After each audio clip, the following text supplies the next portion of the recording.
Alright guys, hey, we're live. Awesome. Apparently I was muted the entire time, so you didn't hear a damn word I said. So this is Star Citizen Alpha 3.13.1. I know it's not the PTU build, it's not Alpha 3.14. I'm not in the PTU, I don't have money to be a subscriber or concierge member. So I do want to provide the backing for Star Citizen, not to need some money, but I want to back them more than I can, which is why I played so much. But moving on from why I'm not in the PTU, I figured, look, I'm still able to play 3.13.1, and given that in 3.14 the Crusader placeholder model, Crusader as we've known and loved it in since 2.0 and out in 2015, that's now going to be gotten rid of and replaced with the new Crusader that's actually functional. You can go down and fly in it, and Crusader that we will love for sure. But I figured, out of nostalgia and just the attention, the love that I had for just that stupid model over these years, I'm going to fly over to Crusader. We're currently at Port Tressler in orbit around Microtech. We're going to fly over to Port Olisar, Crusader, and say our farewell to both, because we really don't know what's happening with Port Olisar, but Crusader is going to be gone. At least the model that's in the game right now, that will be replaced with the actual planet, the actual gas giant. And seems my controller keeps, well, it's not the controller that keeps dying because it's lit up and it's functioning fine. But I think my wire, for anyone who's curious, I'm using an Xbox One controller plugged into my PC via micro USB. And I've had this issue before where my micro USB wire that I'm using just starts failing. The controller is fine. Like, I'll test it with my Xbox One, and it's fine, it's working. But then when I use the wire on the PC, it just doesn't work at all. I replaced the wire. I'm currently using that replaced wire, and it's fine. It functions, no problem. But I've had it where that isn't the case before, where the wire was the problem, and I couldn't use the controller would just die mid-playthrough, and then I had to unplug it and plug it back in, and then it works for like another 5 minutes.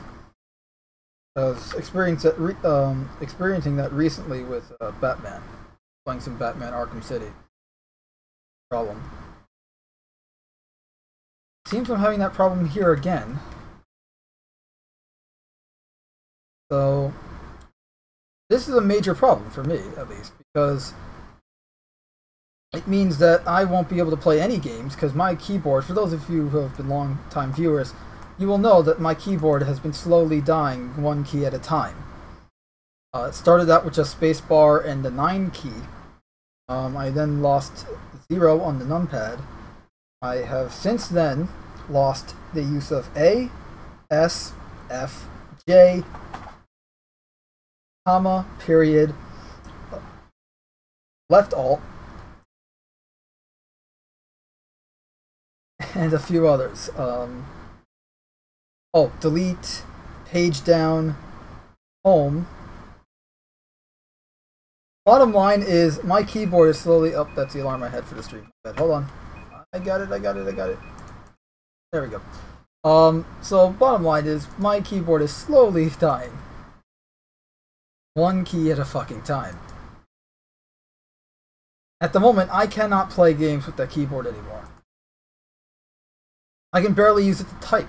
For the last few months, I've been using, getting around the whole not working spacebar. I've been copy and pasting paste in order to actually type. But now I can't use my keyboard at all because it doesn't work. And now I can't use my controller either, which means that playing games on my PC is I guess now a impossibility. There's no more workarounds. I have to get a new wire for that, and I'm currently looking into getting a new I've been looking into getting a new keyboard, but I figured I'd wait until it's actually truly dead, and at this point, it kind of is. So, get new equipment so I can actually play games properly. Fucking, I really hope it's not the controller, because controllers are fucking expensive. I hate how expensive controllers are these days.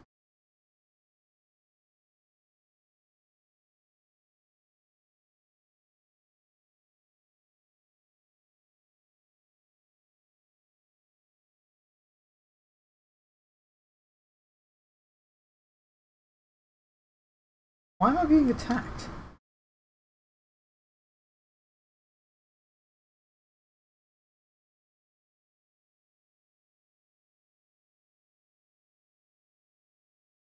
Also, a better question is why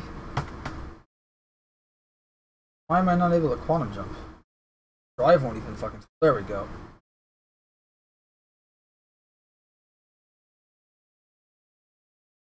Also, I figured I'd use this opportunity since I haven't played in a few weeks. Star Citizen, because I'm waiting for the new patch. Ah, fuck this bit. I figured I'd unequip all of my ship components so that I can keep them to the next patch.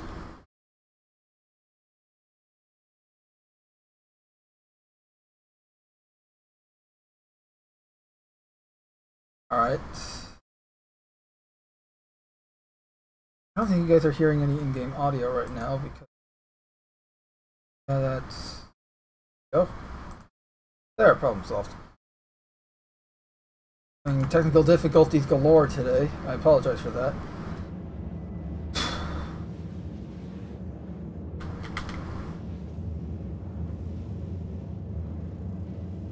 Man, if this controller thing, I won't be able to play any games for like until I get the new equipment, which means I'm gonna be stuck to playing on my Xbox One and my Xbox 360 and PlayStation 2.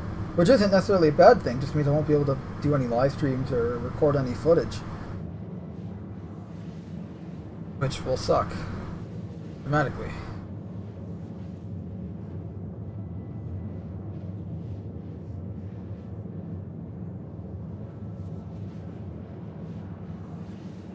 I'll still be able to do non-gaming live streams. I proved that I can do that last Saturday. Actually, last 2 Saturdays, because last 2 weeks my controller.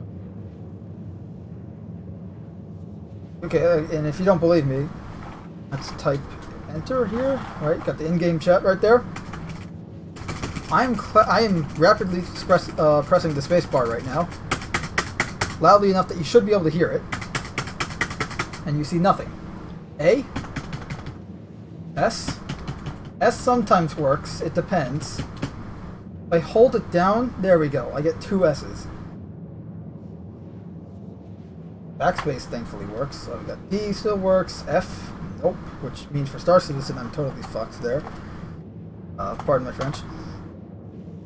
E still works. R, E. QWERTY still works. Really, the QWERTY on the keyboard.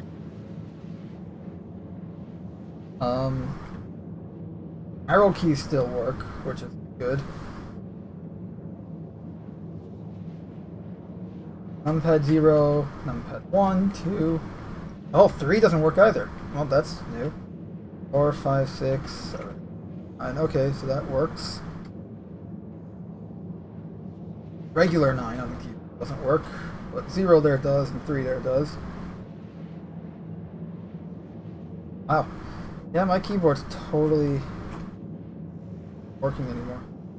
Oh, semicolon doesn't work either. Not semicolon. Yeah, semicolon doesn't work either anymore. Apostrophe still does.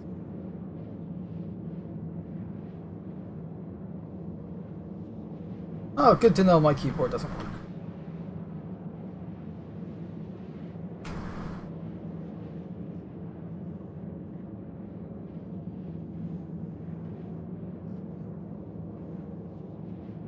While we're flying around, I'm going to unequip all of my purchased weapons from the various ships I have. Don't have to worry about losing them. Although I might have to worry about that anyways, but at least good. Easier. Cushions.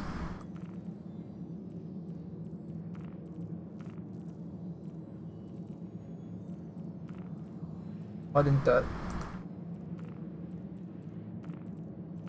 Double tapping it. And I can use a cheat and get more guns. We'll find out. It's a test. Systems. Definitely want to keep. The rest are stock, so that. There, obviously this I have, it's part of my account.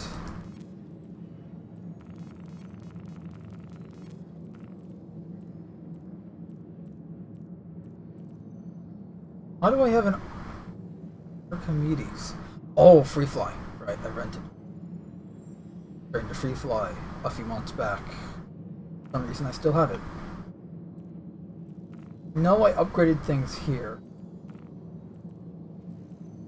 Thought I did, I guess I did not. Oh, you know what we're doing? We're totally, this is going to be the first ship we use to fly the Crusader. When we're, not in the new patch. Not in this patch, I mean, in the new okay, we're gonna edit the glass coffins, this way we all the guns here.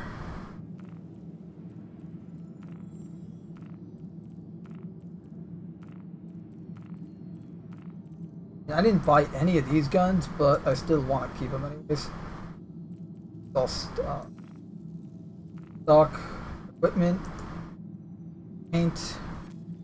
I like having my military green paint on my glass coffin here. Good.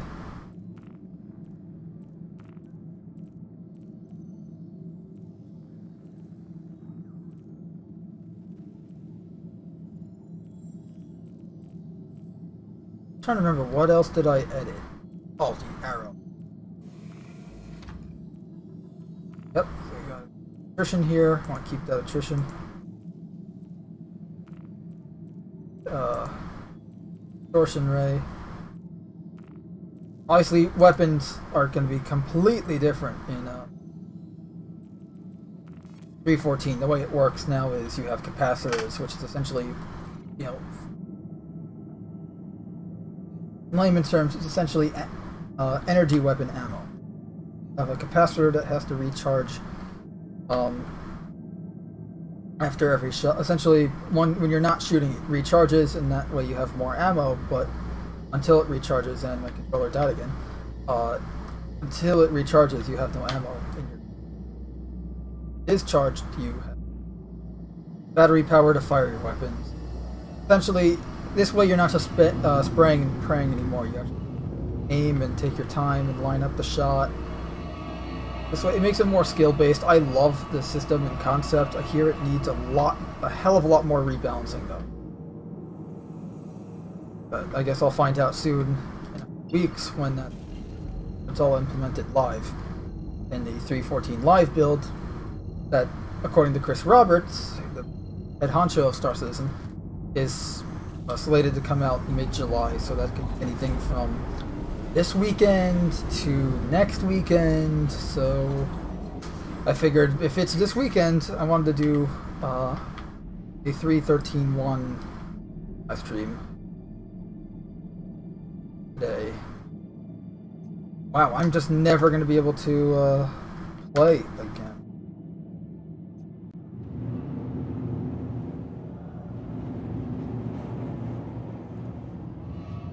By the way, the issues I'm having with my controller right now just popped up yesterday for the first time. I was just playing some Batman, screwing around in some challenges. All of a sudden, mid-fight, controller just conks out, and I'm you know, left standing there, getting the crap handed to me. Why are stations firing at me?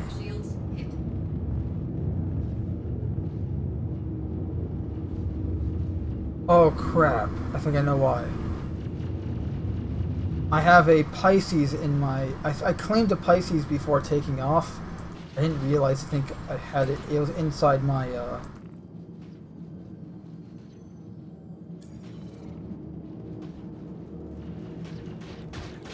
think it was inside my, what's it? Proceed to sign landing bay.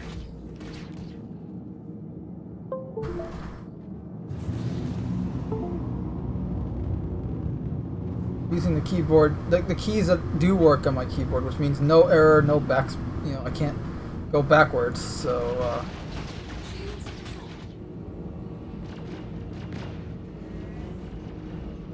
how good our landing job is. Engines offline. They can fire it all they want now. I'm landed here. Yeah, I have a Pisces in here. And oh well. Happens. But not having F that works, maybe. Using everything in Star Citizen, it shouldn't be the case. This is, like, keep in mind, this is one of my favorite games of all time right now. I mean, this of all time, period. Like, this is the perfect make your own adventure game, and it's not even finished yet.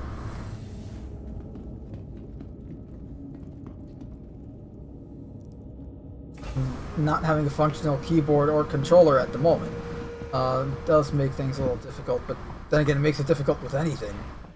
Games, doing artwork stuff, graphic design work that I do for clients, or like setting up live streams, writing, which is something I like to do in my free time. I like to write stories and create characters. Heads up, actually, I have, you know, it's not great for either when you're working on your own Star Citizen HUD. Because for anyone who's curious, the last few weeks I've been really busy, hard at work, being essentially it's not a functional HUD by any means, and by that I don't mean like, oh, it's like a mod you can install for XYZ game and it'll actually function on the screen. No, it's just a graphic design thing I'm doing. It's a flat static design that I'm making.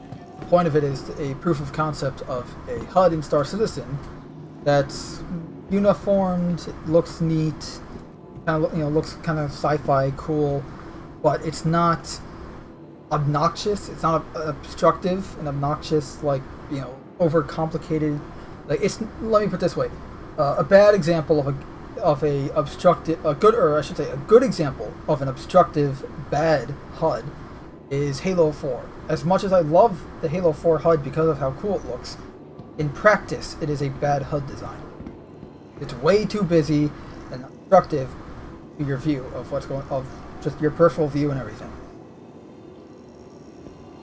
And so I'm kind of like I'm trying to make it like, okay, minimal, like complete, like, you know, lines and all that, like, you know, separation lines between, like, okay, where's your weapon, ammo count, and all that kind of stuff. Like, I don't want this to be floating, kind of like what it is now, where it's just random elements dotted across the screen, where there's no uniformity, there's no method to the madness, so to speak. There's no pattern. It's kind of just right there. I wanted to make it where it's kind of like you can see what you're doing. You can see what you're doing in your environment and your peripheral vision's unaffected, but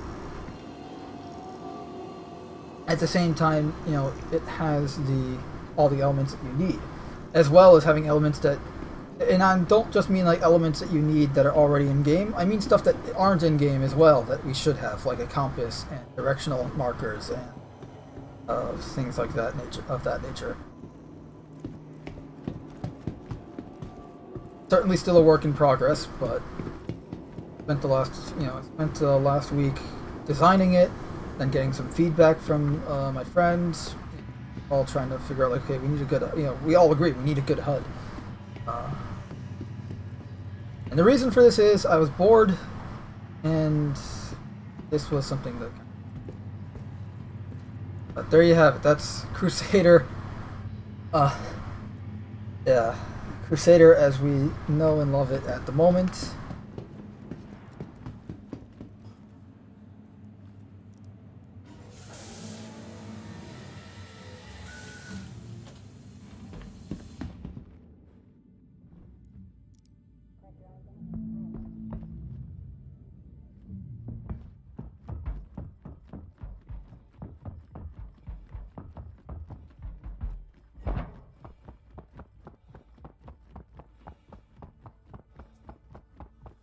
very Jupiter-like. Human, you know, you can start seeing the pixels. It is effectively just a JPEG wrapped around the ball, so.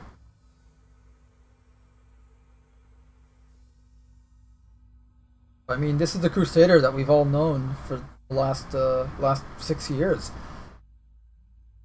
I figured that's pretty, you know, impressive accomplishment. They finally got gas giant in, the first ever fully explorable gas giant in gaming. That's not it yet, but it's in 3.14, which is the new patch coming this month. So figured that given that we've spent so much time staring at this spherical model for the last few years, that it was worth at least taking some time out of my day. Hey, you know, just look at it for a while. It's a neat model. I'll miss it. In the same way Port Olisar, although Port Olisar won't be disappearing, thankfully. But it will be changing. In what, how, we don't know yet. We just know that Port Olisar, as we know and love it, will be different. Will not be there. It'll be a different station, visually. Might still be called Port Olisar. We really don't know. BIG's been vague about it. For understandably good reason, I guess. I just really would like, I don't want them to get rid of the design. Essentially, I want them to personally, I would love if they supersize the station. So, you have it as it is right now, right? But supersized, a lot larger. You can keep these struts, you keep the pads, have hangers maybe underneath the pads, or separate, right? Or better yet, you can have these like if you're supersizing it, you can have 4 of these little sections in between the rings, right? So you got a section there, ring, section there, ring, section there, ring, another section, and then you have the fuel tanks here, and the cargo pods and the refinery in the back over there.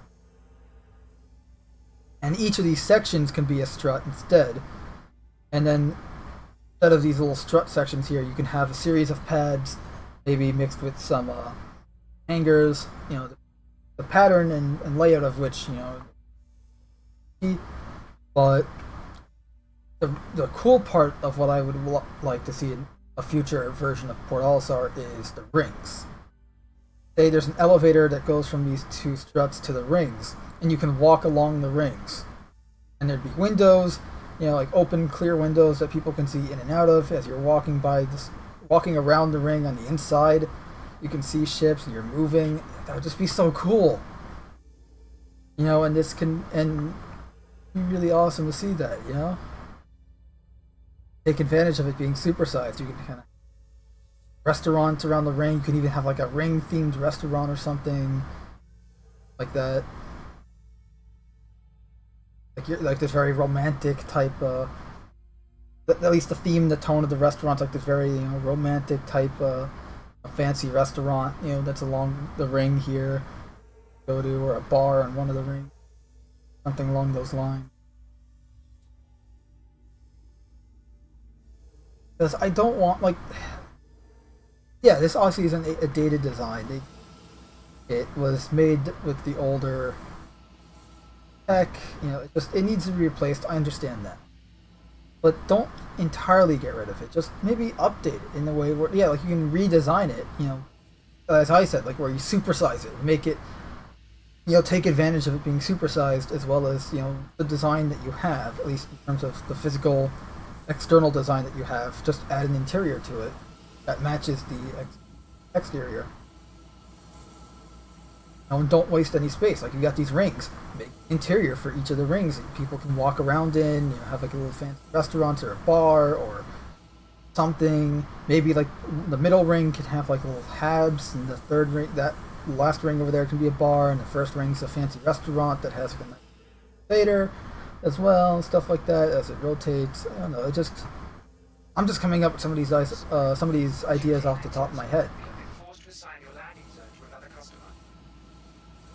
Really cool, I thought.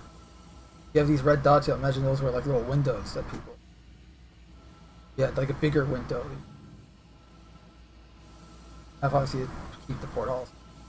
Rings there that aren't windows and fancy areas.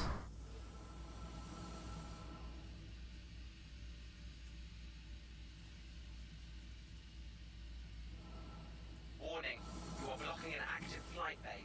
Please vacate the vicinity. Controller's dead again.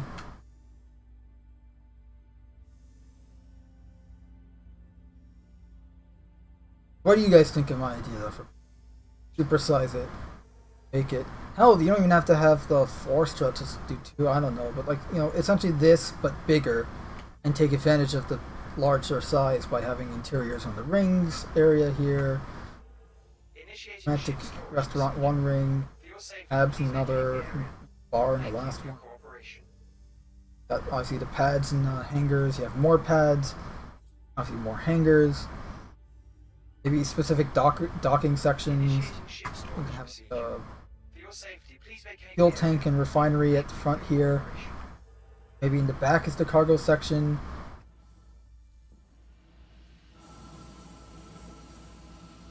Because here's my biggest fear about Port Olisar.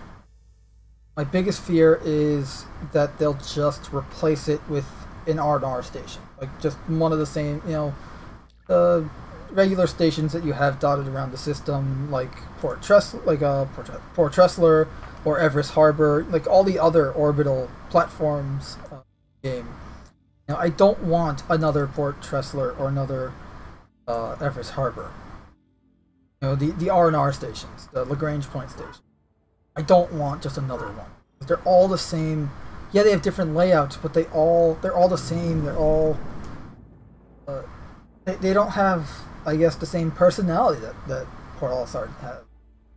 Not saying that Port Olisar has a lot of personality. It's just that, and again, a lot of that personality that it does have is mainly because of nostalgia for it. But I don't want just another R&R station. This is the first, this is the first thing we've ever had in Star Citizen, ever, in terms of like in the PU. In 2.0, we had Port Olisar. That was the first thing we've had. I don't want it to just be another R&R station. I want it to be something special. I want it to be different. I want it to be a new creation. Like that's why I said, like a supersized port version of what we have, where it has rings that you can walk around inside of or live inside of, go to restaurants. Essentially mix up different elements of the R&R stations and what those have, along with what Port Olisar has at the moment. Kind of like, mix those two types of stations together. Another thing I don't want is essentially the flying elevators. At the moment, a lot of the R&R stations that we have, say Port Tressler, or Everest Harbor, if you go into an elevator to go to, say, the Galleria, where they have all the restaurants and what have you, and the shops, or if you take the elevator to go to your hangar or your landing pad, it doesn't like go across a section. Essentially, just the elevator is invisible, but it is an invisible and intangible object in the universe, but it does exist. And something just blew up. But it does exist, and sometimes you'll see a pair of doors. It's a glitch, usually when the doors close and the elevator leaves. The elevator and the doors become invisible and intangible, except for the interior, or the elevator is loaded in for you inside it. But normally you shouldn't be seeing this, but I've seen it, and I've even recorded it a few times, where you see a pair of elevator doors just flying across the station, like from one side of the station through empty space to another. And so they're not teleporters, but they effectively act like teleporters. And I don't like that, obviously, because, that glitch happens pretty silly. But especially since it kind of takes a while. I like the idea of, say if you have an elevator in Port Olisar. That's my controller making noises. Gotta unplug it here. There we go. Sorry about that. But if you have like an elevator, say around the ring, right? And you have this strut that attaches the ring to the station, like the elevator would go from there down to this middle section here. And you'd have this whole section like from, you know, over there to over there. And this would be like a whole section area you can walk around and explore. The elevator, and the elevator would act, say, as like a Star Trek turbo lift, right, where it goes that way and then goes along struts here. You know, they move omnidirectionally. Not just a specific elevator where it just travels along a singular path.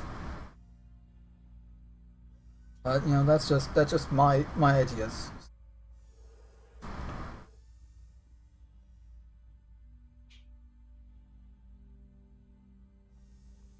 At least for a Port Olisar rework.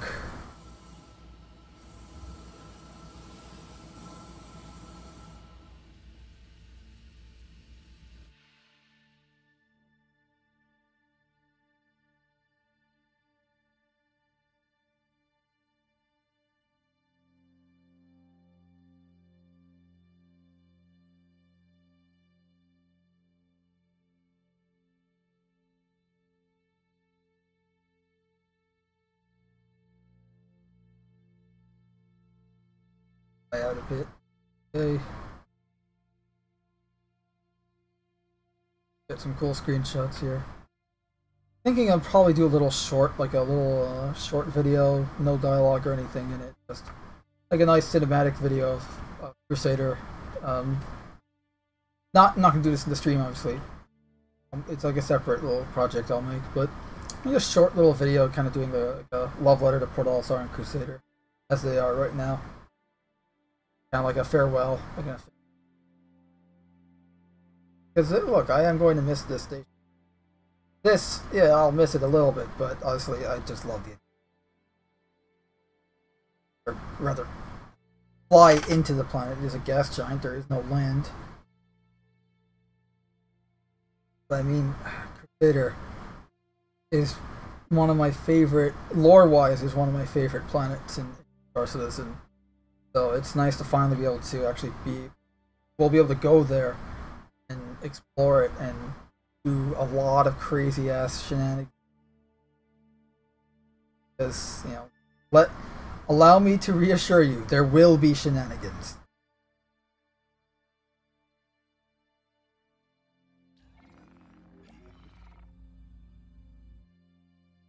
I cannot promise that I will not jump off of the Crusader landing zone platforms, of course, and you know, just falling down into the gas giant and seeing how it goes.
Given that I don't have a functioning A and S on my keyboard right now, I have to just stuff like that.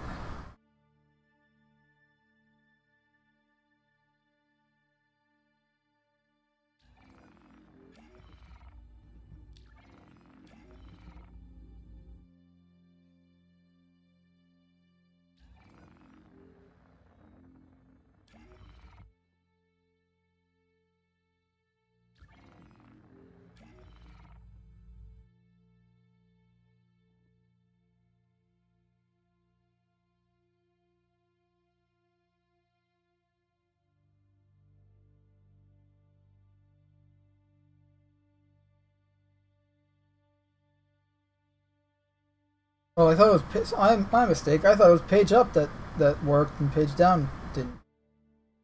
Wrong. Page up that doesn't. Page down does.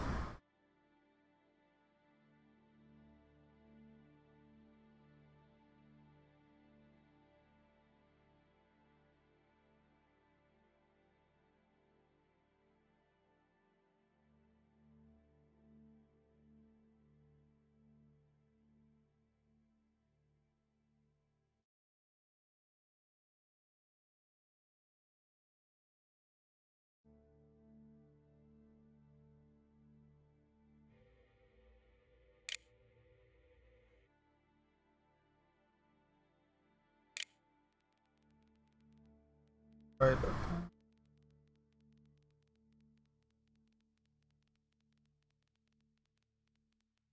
Oh.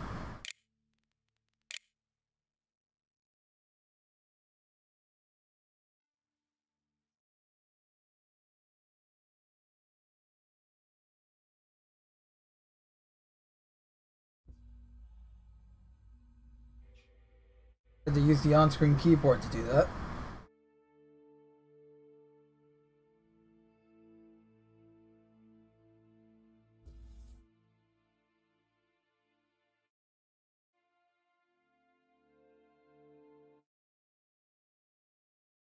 Hold on. Hold on. I had to do the on-screen keyboard again to fix something. I want to get a good view of Crusader here.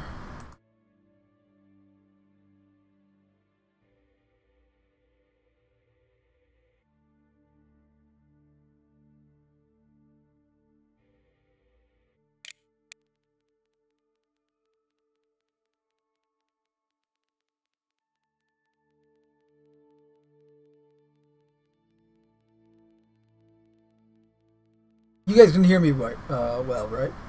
No audio issue. Nope. Fuck me, I can't speak. No audio issues or like cutting out. I know because I have a fan on in the background because it is really hot today. So I know that sometimes that can interfere with my mic picking up my audio. So I just wanted to know if you guys can hear me all right.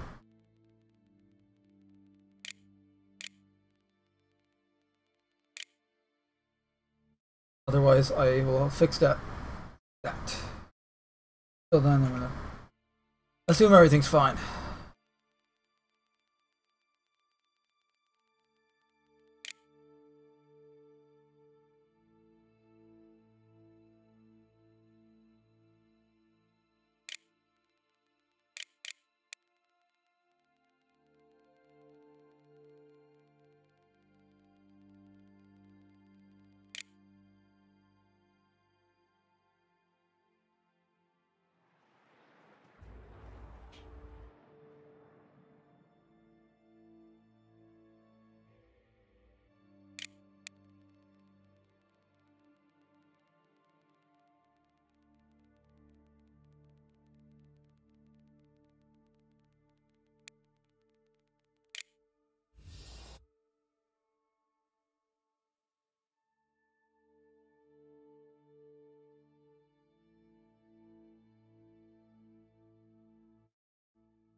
Good screenshots.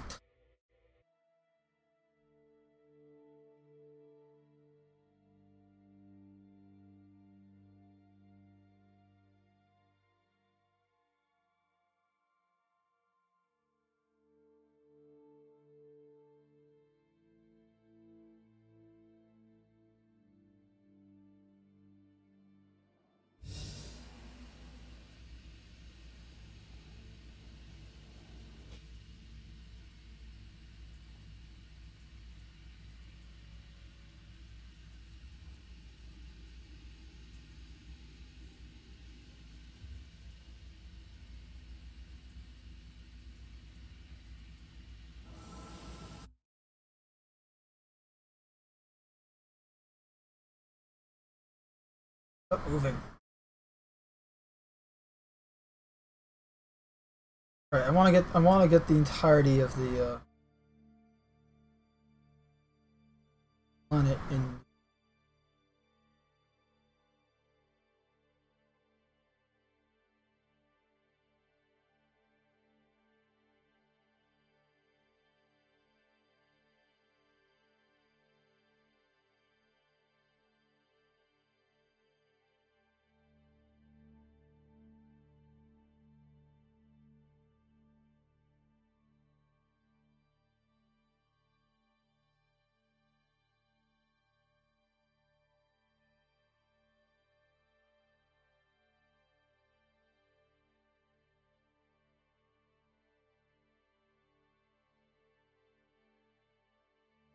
Hercules Star Lister coming in there.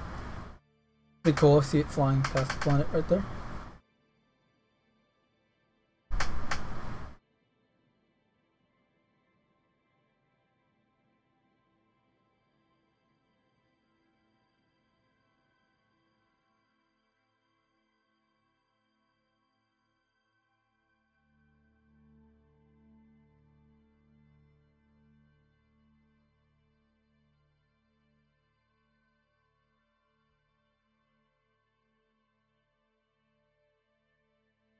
Forgot EVA. I'm just gonna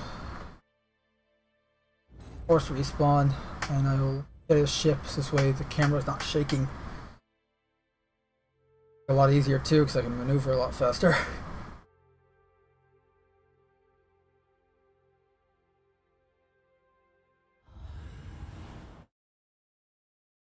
Ugh.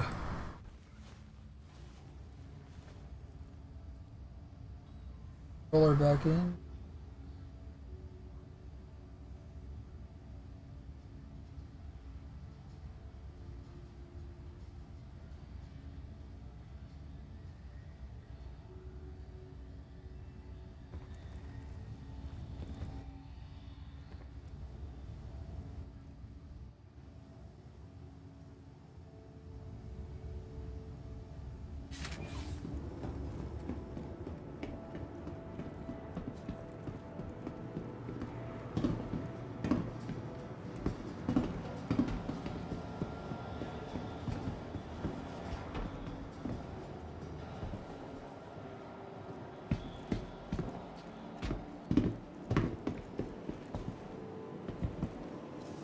Icy's out, flying.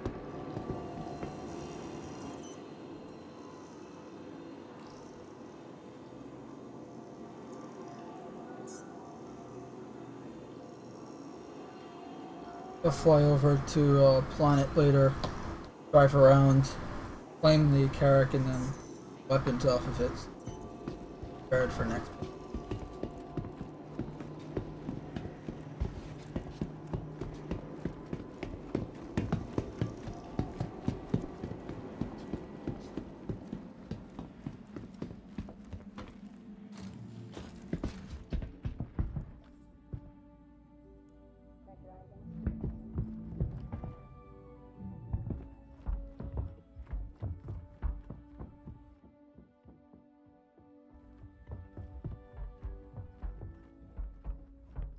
A lot of memories of just walking to this, walking up the stairs to a pad and all that.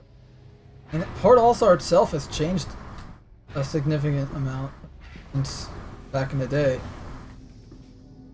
Not identical to what it was. Had some small changes. Same with Crusader. Lighting has definitely changed. Sometimes they weren't even cosmetic changes so much as just lighting changes. That alone changes. For the better, definitely. Looks a lot better. At the same feel. Like, lighting pass and can definitely change how things.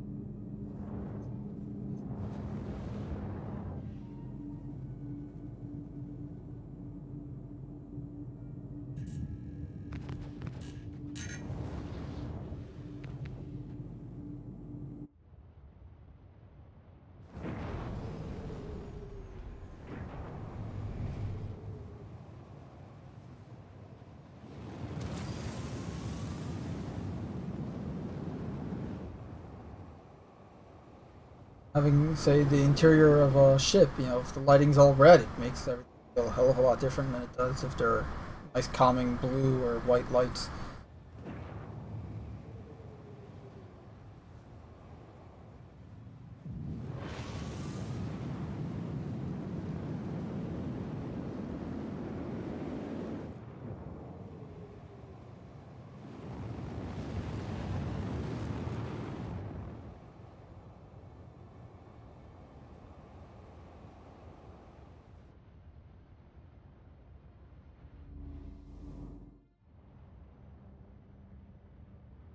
Perfect.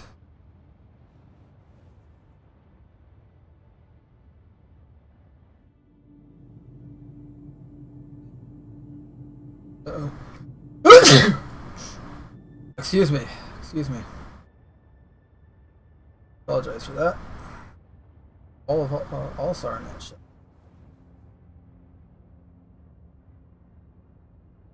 Your thumbnail.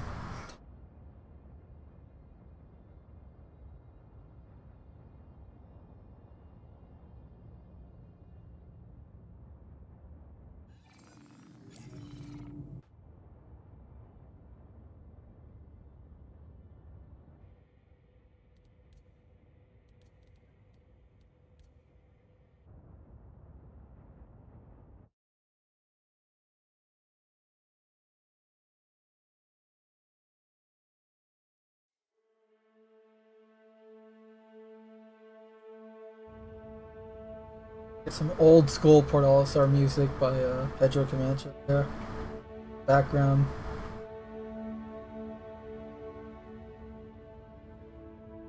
The super appropriately titled My Home is Among the Stars. Talented guy.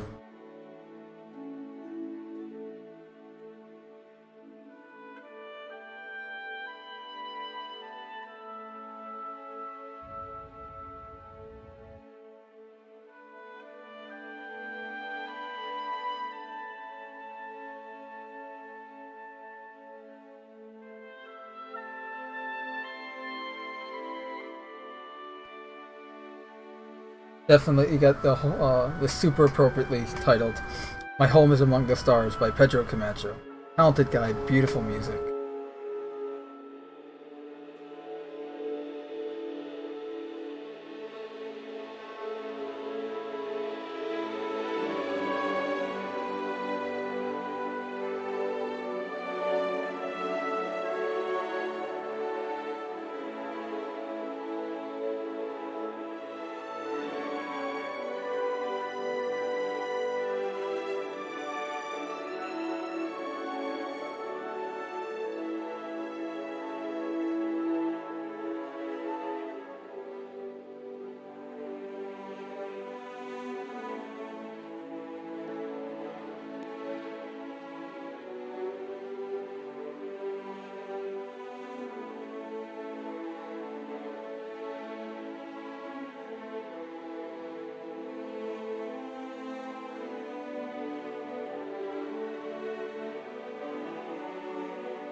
Ships flying in the distance over there. Just quantum traveled. Very, very cool.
Someone just came out of quantum travel.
Best.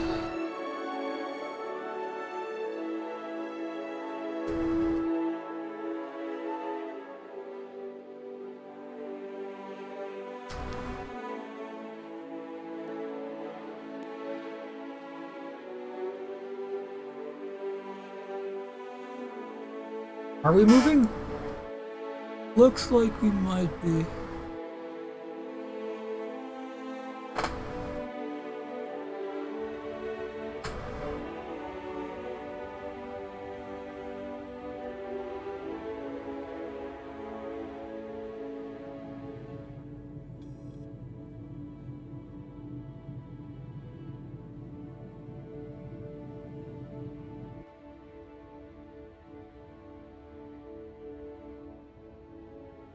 We're good, we're good.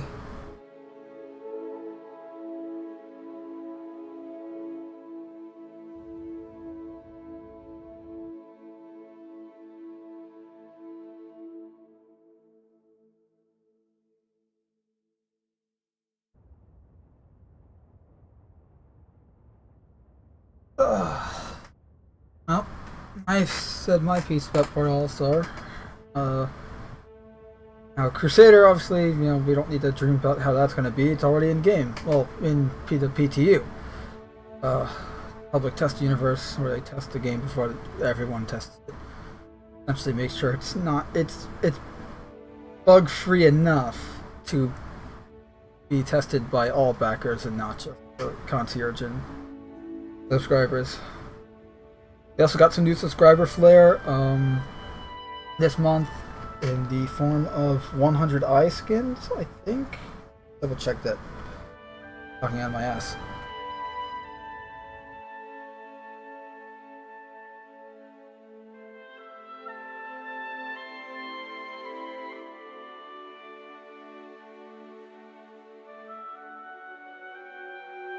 The new subscriber flare is 100 eye skins. Yep. I was not talking out of my ass. Got new paint jobs for the 100 eye. I mean, they're okay. This beige one actually, or this desert one, is not horrible. Sand wave is pretty cool looking actually. I like the red as like a secondary accent color. Sand color, shiny, nice.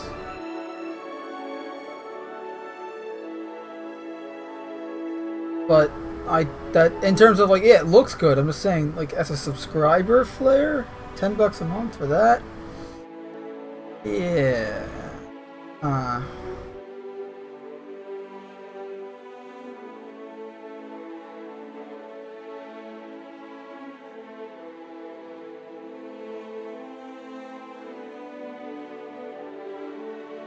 What other news have we had? I think I covered all the news really in my my podcast Saturday night. If you want to go check that out, I will.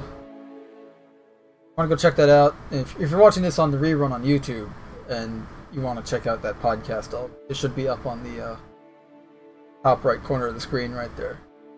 Click on that. I'll put that timestamp thing there for you. As I'm saying this, it should be up there saying, like, you know, podcast, listen to, whatever. Click the little white circle with the icon on that thing. The card, that's it. They'll put the little card there that says podcast or whatever.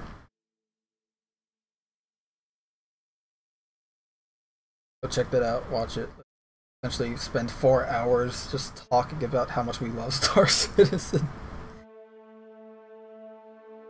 Because that's pretty much what it is, just us going on about how much we love Star Citizen for a few hours.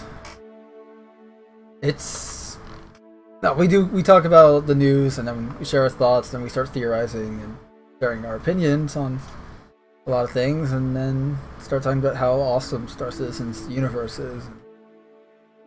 Then one thing led to another. It was fun though. It hardly ever isn't fun.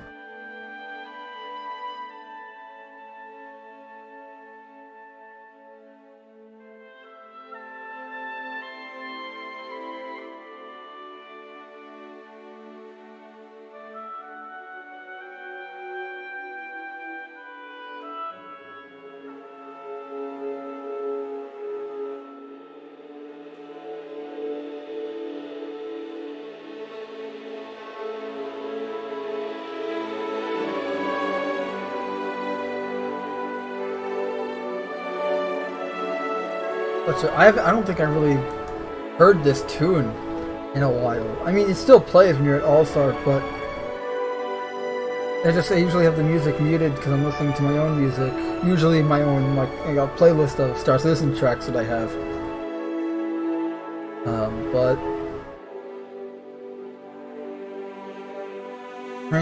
every time I hear this theme, it brings back memories of 2015, 2016 of me playing the game. Just, you know, awestruck by it.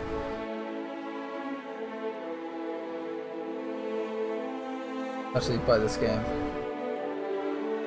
It's really cool.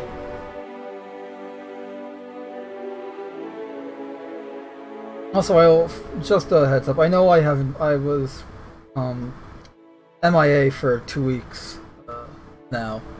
Last live stream I did, I think, was Monday, like there's 14 days ago, I did a Half-Life 2 live stream, so I apologize I haven't been live. Hectic here, I've had some anxiety and depression issues. I still do, I'm just powering through them. The Batman, I work through pain. But it is what it is, anyway.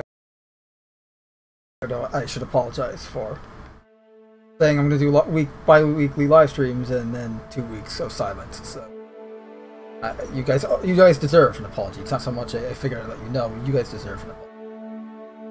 Sorry I haven't been on.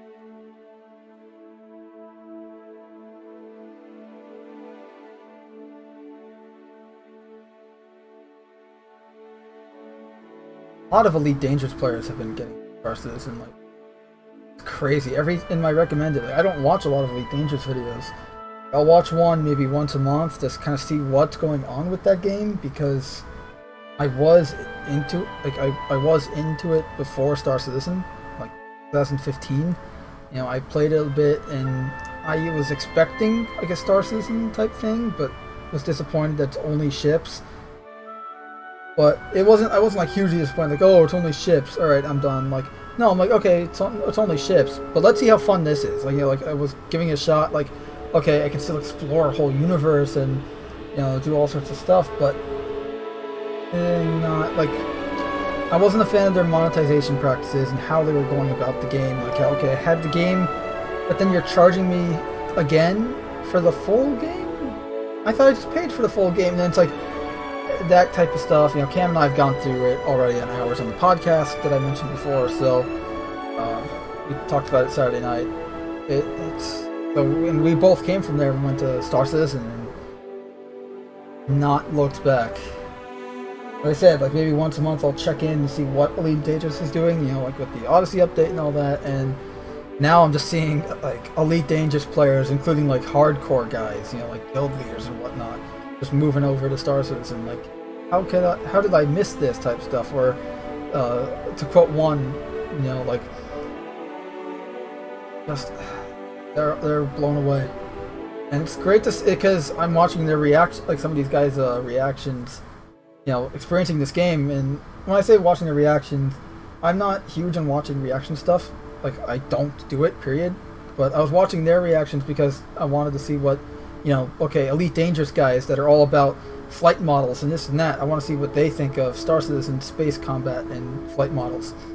And they love it. It's crazy. Like, and it's kind of cool because I'm kind of re-experiencing my own love for Star Citizen.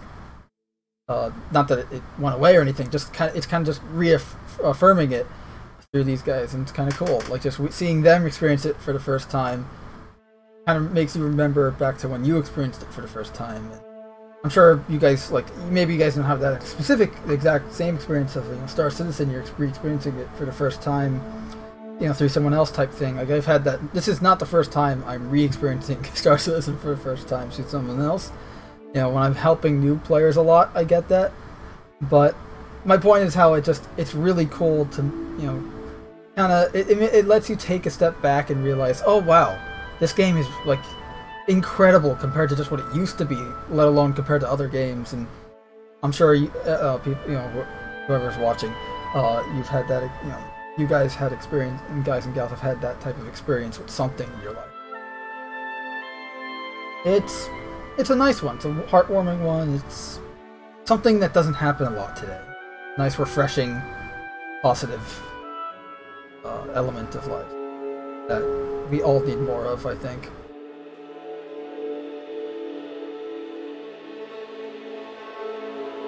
So, yeah, we all need more of that. I also need an arm for my mic. I got an arm mic arm thing. I know Snowball makes one, I believe. I mean, I just need one that goes for the Snowball mic that I have. Because I can at least, like, angle it around and whatever. Because right now I have to, like, speak into the mic. I think I have my settings here a little bit high in regards to the noise gate, but I don't think it's picking up my voice a lot. Let me change that a bit.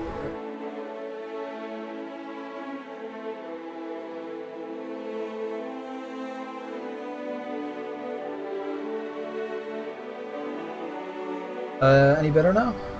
Looks like a little better. Testing. You guys can't hear me with. Okay. Don't want it to pick up the music and then you have like a double echo effect.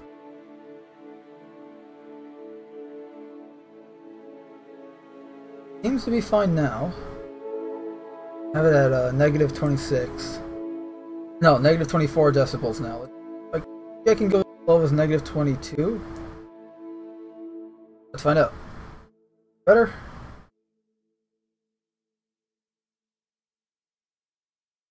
No one's in the chat, so I'm...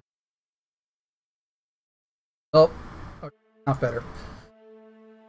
This is not that anyone would actually answer me.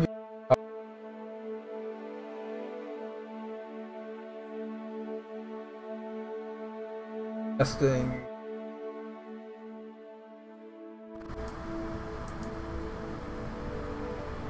Oh, that's why. Okay, I'm going low. I'm going higher, thinking that that'll make it better. Should be going lower to make it. Yeah, there we go. Okay, now it's picking up the audio, so I apologize for that. Let's see. I had it.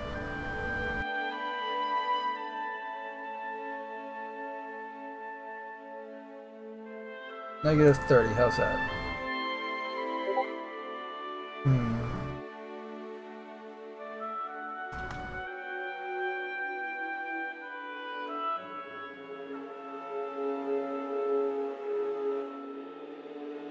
That's great. I'm putting it back to negative 28. That seems to be fine as long as I'm talking into the mic.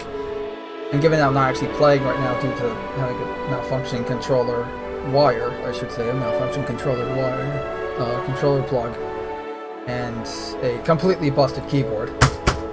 So I love that. I just smacked all, like, a crap ton of keys right now. nothing happened. That's reassuring.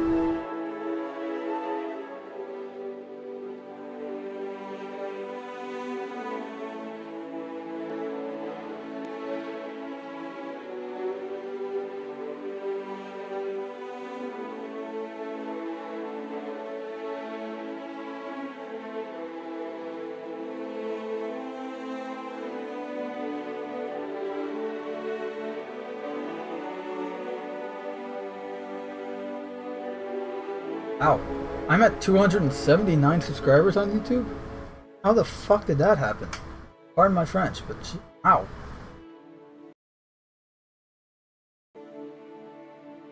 Okay. God knows why I have that many, but in terms of, in the greater scheme of things, it's not a lot, but for me, that's a lot.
I have a phone, actually on my phone I have my lock screen background wallpaper, that's it. Is actually a background I made using a screenshot of Port Olisar with Crusader in the background top left, top right corner. I see Star Citizen logo in the center. I remember it was 2019. I designed a shit ton of, pardon my French, but I designed a lot of smartphone lock screen wallpapers. So they're all designed specifically to be used as lock screens. So the center has all the artwork and stuff, whereas the top and bottom of the screen. Oh, okay, and I guess we 30K. Ah, no, it's not just a 30K. It's a 30K 28.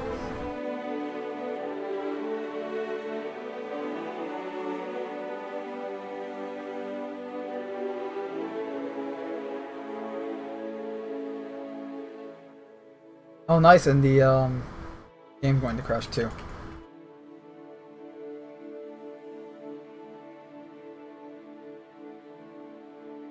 Please last for another few seconds. I'm recording something on the side that you footage, and if it lasts for another 10 seconds, then we're in luck. Sorry, another 20 seconds. Come on, please don't crash, please don't crash, please don't crash, please don't crash, please don't crash. Come on.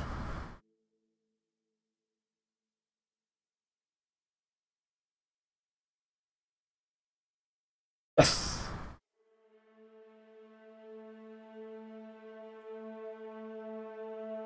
Alright, well the game crashed. Or at least it's not responding, but I got the footage I wanted. Awesome, we got a music video. Man, alright, but I still do want to do like a more cinematic, you're flying around shots and stuff. I'll probably work with data to do that. Actually, no, I'll have to do it alone because everyone's too busy with the PTU right now.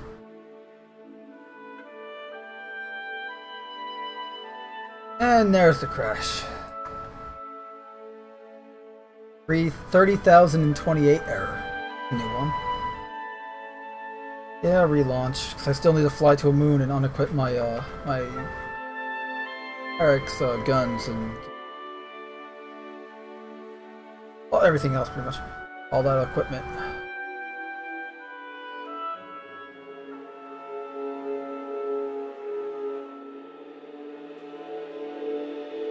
I can just pause the music here.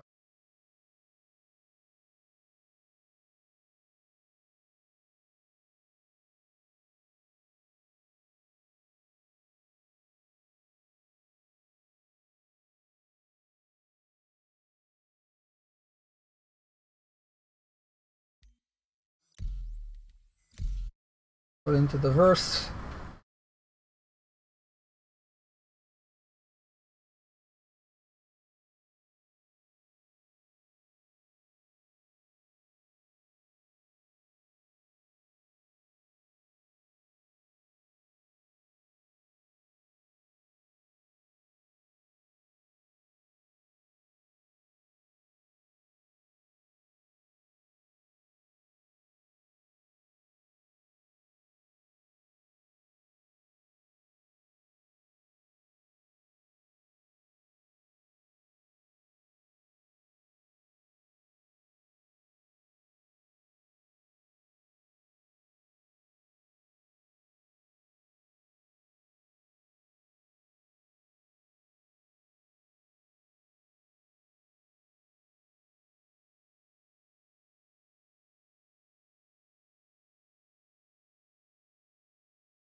Sorry, I'm just doing things in the background right now.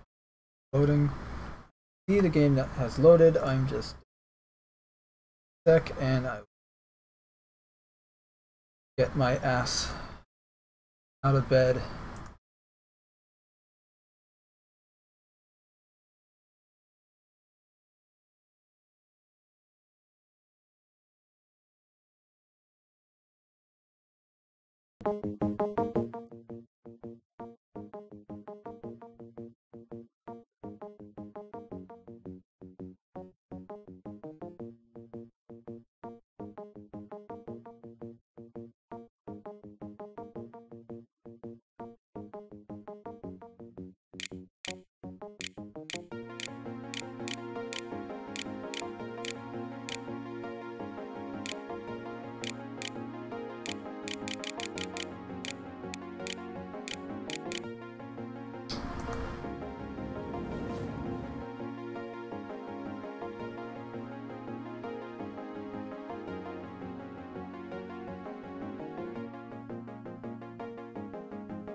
Alright.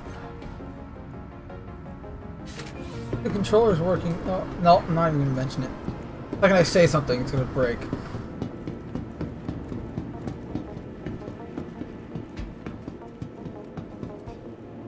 All these little screens here for like lights going to and from the station. Also this small little detail. It's a vitamin D screen. When you're in an enclosed spatial environment in space, you need to have your vitamin D somehow, right?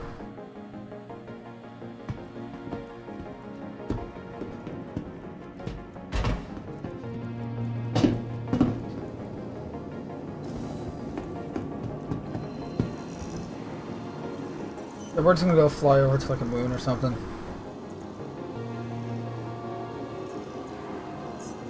arrow. The de-weaponized arrow is stripped. Okay, I'm going to check and make sure that my ship was stripped.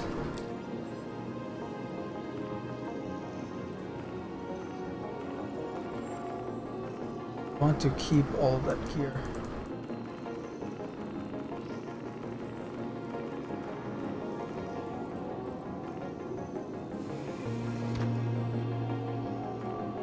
Perfect.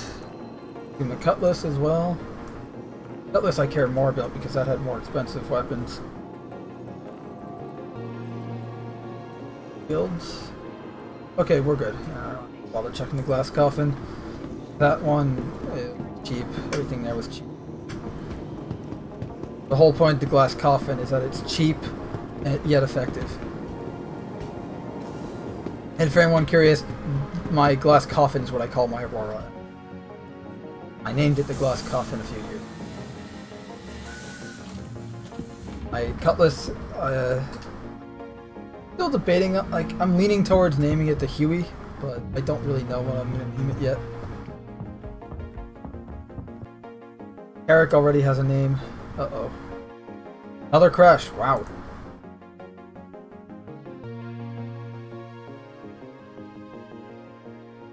If we get a third crash, I'm just going to call it quits.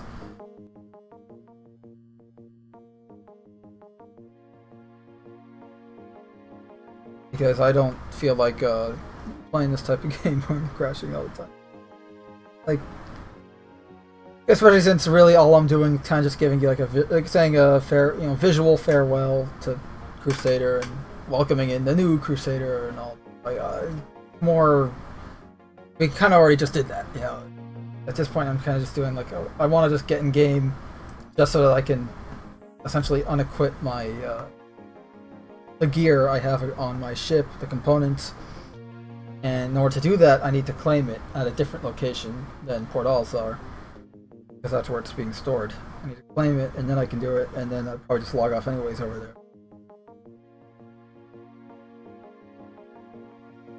I'm not going for like the 4-hour or the 6-hour live stream that I usually do. Today.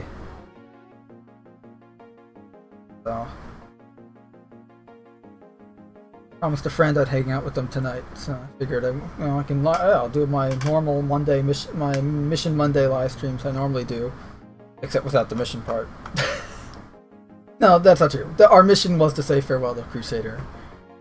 I should say the Crusader placeholder. We were saying farewell to a freaking JPEG. A spherical JPEG. Mission accomplished.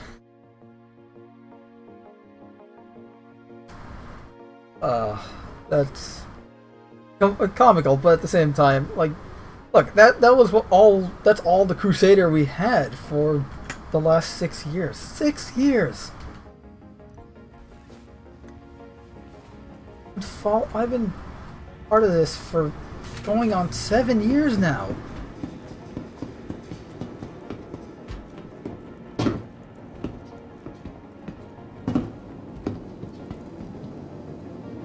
That's insane.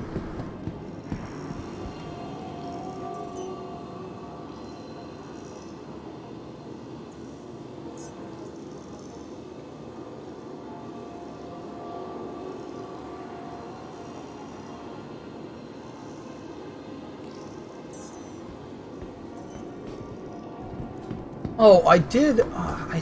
We forgot to talk about this on the podcast, which is why I had to update the thumbnail and the title, as well as the description. I pretty much edit the entire visual and text of the podcast's descriptions and titles and whatnot for the podcast episode 31 this past Saturday night. But we were supposed to talk about Halo Infinite's flighting program, because we have supposed rumors that it will be Halo Infinite flighting will start, presumably, supposedly, it's all, rumor. There's no basis. There's no facts to it. It's all just, you know, rumor mill, spreading type stuff. A lot of hope. But supposedly, in sometime this summer, we're going to have Halo Infinite flighting. Now, if anyone doesn't know what Infinite flighting is, that's essentially, we're going to have, essentially, it's like beta testing. Like, you're gonna, not even beta testing, I'd say more like you're testing, beta. Essentially, you're going to have a Halo Infinite beta, supposedly, sometime this summer, where you just play around and I assume the multiplayer and just, you know, test things out, you know, help them with balancing and whatnot. Use the feedback to further balance and test things out. In previous betas of Bungie Halo games at least, so they use it to test out features that get determined to whether, like, Halo 3's case, they actually had like power-ups that they tested in betas, and players didn't like it, so they removed it. So that sort of thing. But again, I have no freaking clue if that's actually going to be the case. That's just rumor.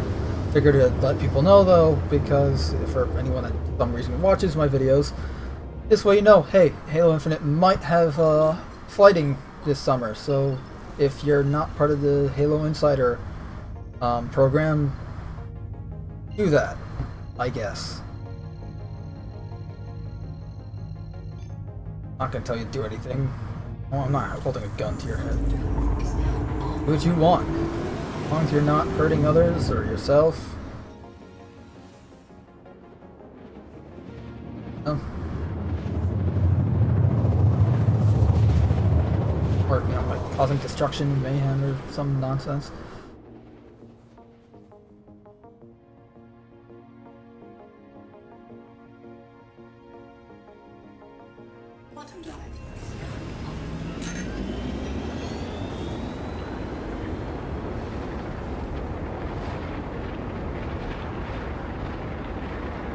Also, I talked about this briefly on the podcast, but for anyone that doesn't, and for anyone watching, I keep mentioning the podcast. The podcast is on I have a separate channel for it, called Cast in the Shadows, same as the podcast. So, you know, if you're looking for it, like, oh, you know, it's not on the channel here, what is this magical podcast that you keep mentioning? It's its own thing, a different YouTube channel that I co-created with my friends. But I mentioned the Assassin's Creed going live service, free to, I don't know if it's free to play, but they're going whole live service thing, Battlefield 5, Fallout 76, Anthem,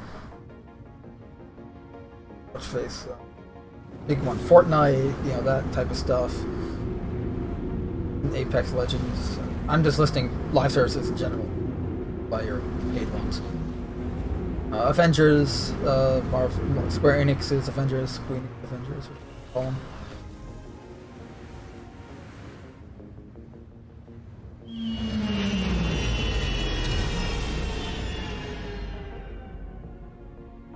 And like, you guys know me, I've signed off Assassin's Creed years ago.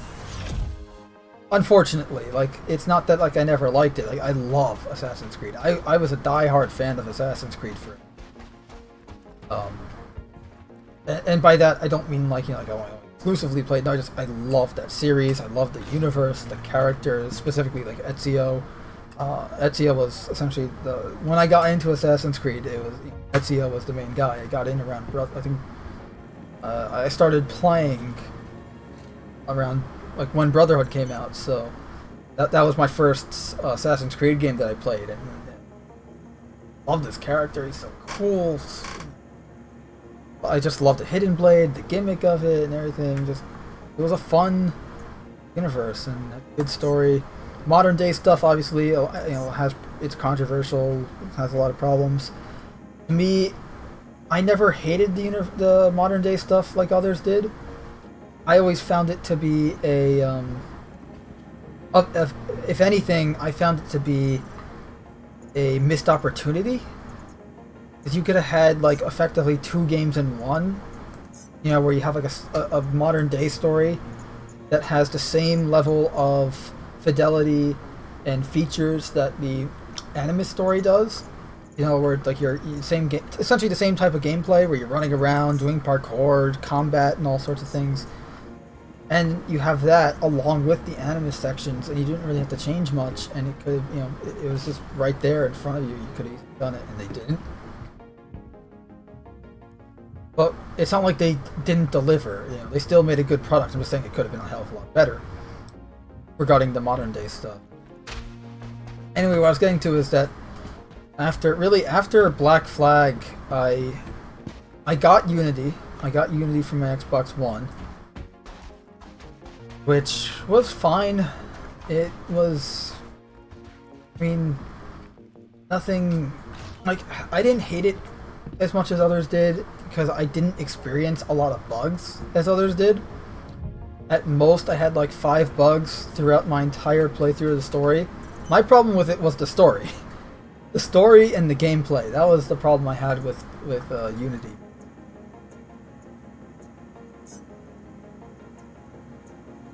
So, you know, like the story of the game was horrible. I remember because I played it with my brother. He and I are both huge Assassin's Creed fans, or I should say were. And we were talking about how I mentioned to him, like, man, what is with this fucked up trend of, you know, main characters wanting to sleep with their stepsister? Because that's what I said at the time.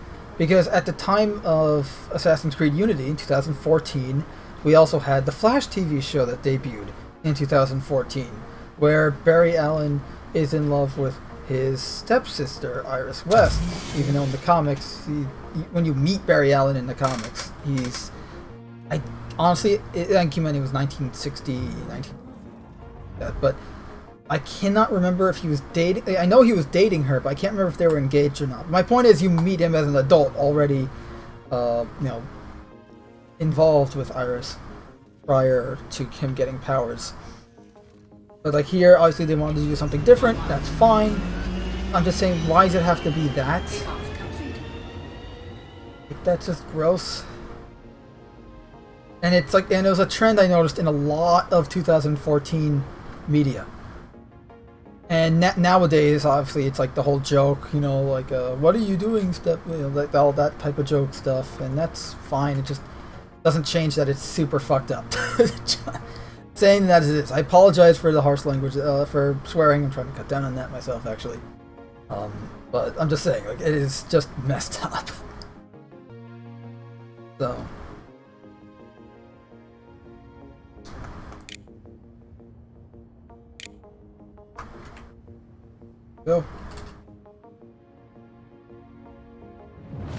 Go for a fly. I can only go forward, and I'm just gonna put her in cruise, up her close to the ground, use the mouse. At least Q and E are working, so I can do some barrel rolls.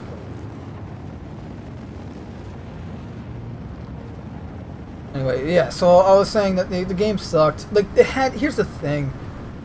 Assassin's Creed Unity to me is a mixed bag, not because, like, oh, the graphics, and I know, not the graphics, sorry, the bugs and glitches and stuff. No, because, again, I didn't experience a lot of that. You know, like, the super popular, you know, falling through the world, the map type bugs, didn't have that. I think I had it once, and even then, like, it was just like it was a rare occurrence. It was like, whoa, that was weird, and then just loaded the previous, you know, I was able to pause it and, you know, quit the game, go back to menu or whatever, and problem solved.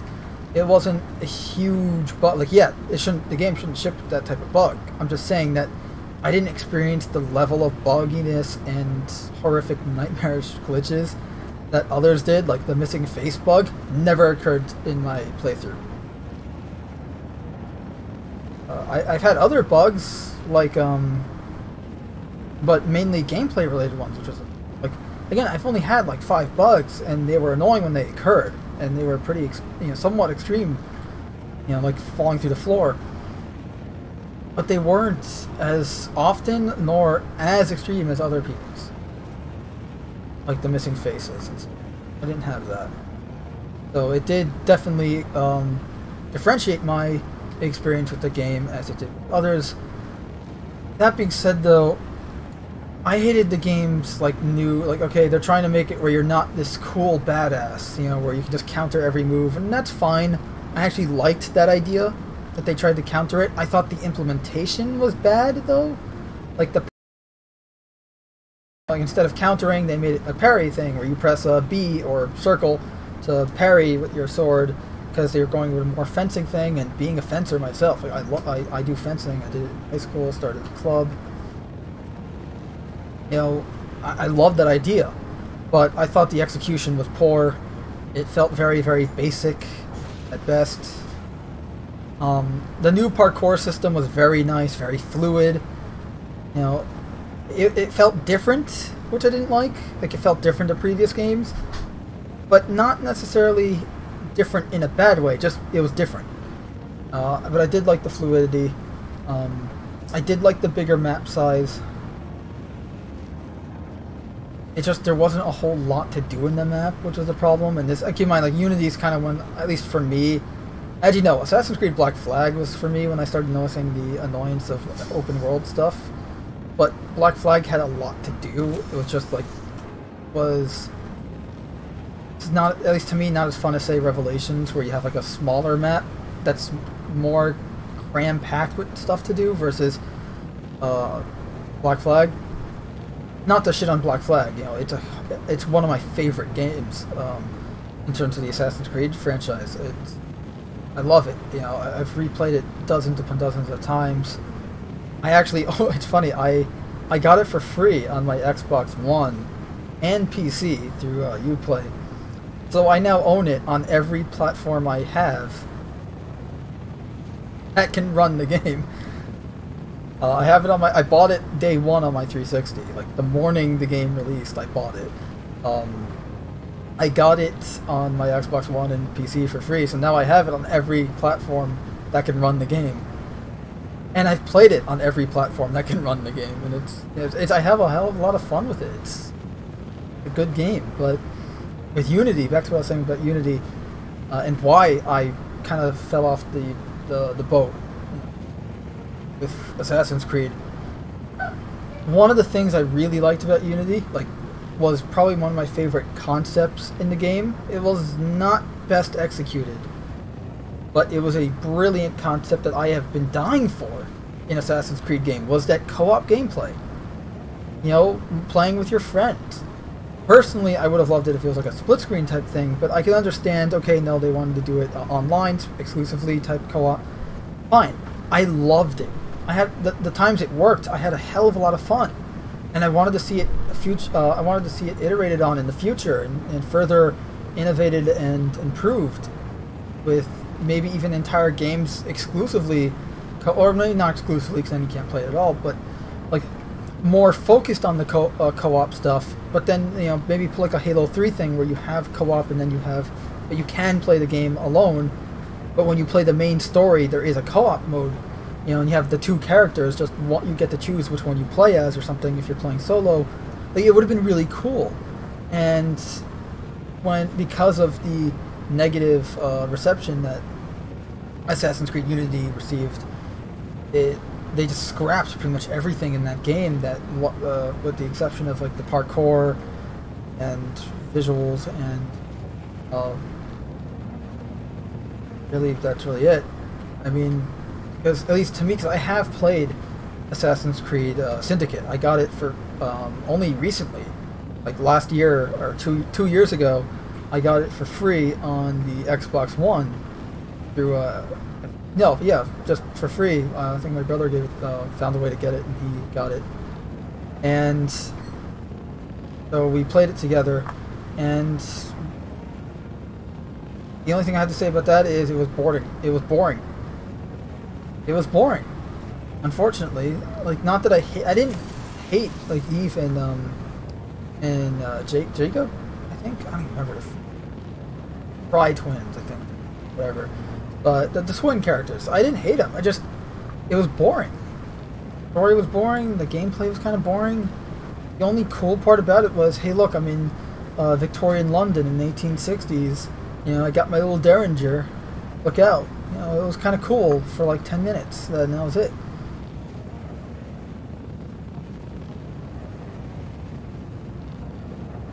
And that's unfortunate. Oh, and I'm gonna crash. How am I still alive? Okay, there we go. But yeah, that was it, and I only played that a few years ago. That was well after I kind of jumped ship, and you know, at Unity, I didn't like that they got rid of the Black Flag naval combat element of the game. I get it; it was a new engine. They went to new engine, so obviously they'd have to like recreate that gameplay and all that. But it just at that point, I figured, okay, now that's an added gameplay feature to the Assassin's Creed roster of gameplay features. You know, like it was added to the Assassin's Creed core. You know, like, okay, you'd have this, especially if they're staying within the, you know, 18th century, because that, you know, Unity was in late 1700s. Would have been really cool. Like, okay, you have this naval combat, you can and all that, like you can sail maybe to like other, I don't know, I was expecting a little more than what we got. And again, I love the co-op thing, but when they scrapped it, a la, you know, Halo 4 did this too, or I should say 343 did this with Halo 4. Halo 4 introduced Spartan Ops, which was mistakenly a replacement for Firefight. Should have been an addition to Firefight, as I said before. But they replaced it with Firefight, and Spartan Ops, I love the idea of, okay, your multiplayer Spartan, you know, your customized Spartan, similar to Halo Reach, where your Noble 6, you get to customize and make your own. Your Spartan from multiplayer is your character in the Spartan Ops story. I love that idea. I love how it's like, okay, there's 4 of you. You make up a literal Spartan fire team in the story. Crimson, Fire Team Crimson and all that. And I love that, just the game, you know, the level design and the objectives in the campaign of Spartan Ops were lackluster, to say the least. You know, very basic. It was clearly designed by people that did not make campaigns. And I figured, okay, the future, you know, Halo 5, whenever that came out, you know, thinking this at the time of Halo 4, back in late 2012, early 2013, you know, this was my thought on, okay, they're going to make this better in the next one, right? Like, they're going to improve upon it, take the lessons they learned from Halo Spartan Ops and improve on it and make it better for the next game. Instead, they just scrapped it entirely and made Warzone instead, which was even worse, in my opinion. I hated Warzone. Absolutely hated it. Had some fun moments, but it was not at all what I expected it to be from various trailers and what I'd hoped to expect from a Halo game in general. I just despised it. It was not a fun game mode to me. But the Spartan Ops I enjoyed, and that's the problem is both of these games, Unity and Halo 4, did they had really cool multiplayer, you know, co-op game modes that I wanted, that not just me, like at least in the case of Assassin's Creed, my brother as well, and some of my friends, we all wanted a co-op Assassin's Creed type thing, and Unity delivered on that. And then they just scrapped it for the rest, and I was so hoping that they would expand upon that and add it as a new feature, like a game mode into future Assassin's Creed games, but unfortunately they did not. And yeah, it sucks. And so I kind of, after the disappointment of Assassin's Creed Unity, I left. I didn't get the next game, Syndicate, not until years later, and I got that for free. I didn't get Watch My Face game that came out afterwards. Origins in 2017. My brother did a year later in 2018. He got for $3. He got Origins and let me play it on his Steam account. And it's okay. It felt very directionless, both in terms of story and gameplay. and that's not a good thing. Not saying like, oh, you need to have direction, and need to have give the player exactly like a way to go, like knowing where to go, linear path. No, not at all. Look, I play Star Citizen. Star Citizen does not have a linear path at all. But they didn't. It felt directionless in a way where it's like they didn't really have an idea. Yeah, it felt very just didn't like it. Just felt very bland, very, you know, obviously the open world type thing. I don't know. It wasn't Assassin's Creed. I mean, that was like the first game. Like, I'm playing this. It says Assassin's Creed, but it's not. You know, similar to Halo 4 and 5. You know, it's not really Halo. Like, it is a little bit. It definitely more so than Assassin's Creed Origins, Odyssey, and then whatever Ragnarok, the new one. You know, those pretty much aren't really Assassin's Creed games. Whereas Halo and Halo 5 is definitely not, but Halo 4 at least a little bit. But back to what I was saying, why I left the franchise in terms of, like, I'm still a fan of the old games. I just I don't care about any of the new stuff anymore at all. And that's because I don't, you know, after Unity, you know, all this disappointment and horrible story, like, down, essentially, like a degrading quality aside from visuals in terms of the franchise, I just didn't get the next game, and that was really it from there. I eventually picked up in 2015, I picked up Syndicate. Not Syndicate, the 360 game, Rogue, Assassin's Creed Rogue. I played it. I played it for a bit in the summer of 2015, and I enjoyed it a little bit, but kind of never really picked it up again until later in 2019. The summer of 2019, I played it and enjoyed the living hell out of it. Like, holy crap! It's like an Assassin's Creed Black Flag 2.0 or 4.0. You know, like Assassin's Creed 4 Black Flag sequel. It was, or prequel actually. No, sequel. Sorry, it was a sequel because I forgot you get to kill Adewale. Was one of my favorite characters in Black Flag. But you know, it was such a fun game, and I loved it. I'm like, oh man, because I remember when it came out, I didn't get it originally because I thought, oh, it's just a Black Flag reskin, you know, but you play as a Templar. The gameplay's the same and all that. Like, I was expecting it to be very, you know, just more of the same, but it's not. There's actual improvements, innovations, new stuffs in it, like new weapons, new gameplay features. It's a true sequel, and I like that. I haven't picked it up since then, unfortunately, because when I was playing, as I was playing, one night, June something, I don't even remember the date, but June in 2019, I got a call saying my grandfather had a stroke.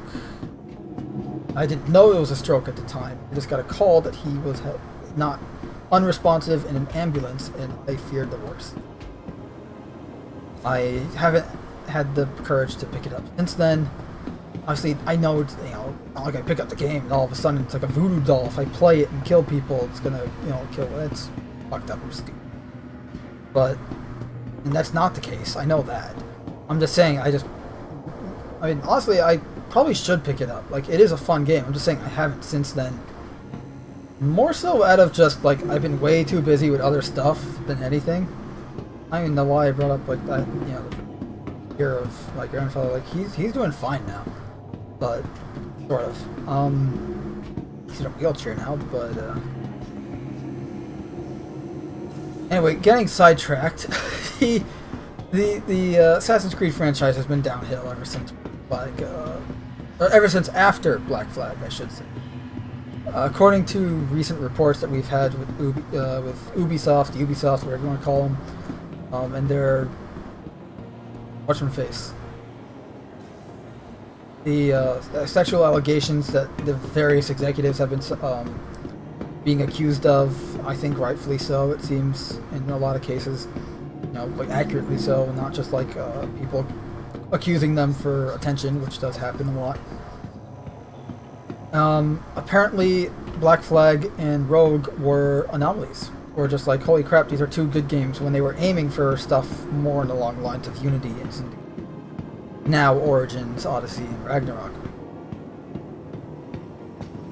Speaking of which, Ragnarok, all the newer, since 2017, Assassin's Creed has kind of been a, let's make historical fantasy RPGs, a la The Witcher 3, instead of Assassin's Creed games, but because we don't want to lose audiences and risk and have the monetary and popularity risk of creating a new IP, they just branded it over the existing Assassin's Creed brand recognition and IP and shipped this new product that really isn't Assassin's Creed. That's how I feel about the newer games. That doesn't mean they're bad, it just means they're not Assassin's Creed. Well, same with even Halo 5. Halo 5's multiplayer gameplay it's really fun. It's just not Halo, but it's fun. You know, I've gone on records before saying that I've played, I spent a few hours playing Halo 5 custom games, because the custom games are really the best part of Halo 5. Now, that's not really a reason to get the game, but it wasn't, because when I picked up the game on day one, the game had nothing. The game was essentially just campaign, arena, oops, I did not mean to crawl, arena, which is, you know, like Slayer, and your 4v4 game modes, sort of, because Infection wasn't in yet, Riftball wasn't in yet. Really, all you had was just variants of Slayer, this new Warzone game, and the campaign. Really, all of which was utter crap. And then they started adding features in later, and it's kind of your, you know, cookie cutter live service title, and that, you know, it was a half-baked game. You know, it's like going to a bakery and buying a cake. You pay full price for the cake, but then the baker cuts a slice out of the cake, gives you the slice, and then charges you extra for the other slices. In Halo 5's case, they didn't charge you extra for the other slices, thank God, but you still have to get each piece of the cake, you know, month by month for a year. Like by the time 2016, actually, how do you say, like late 2016, early 2017 rolled around, you finally had the finished game of Halo 5. The game launched October 27th of 2015.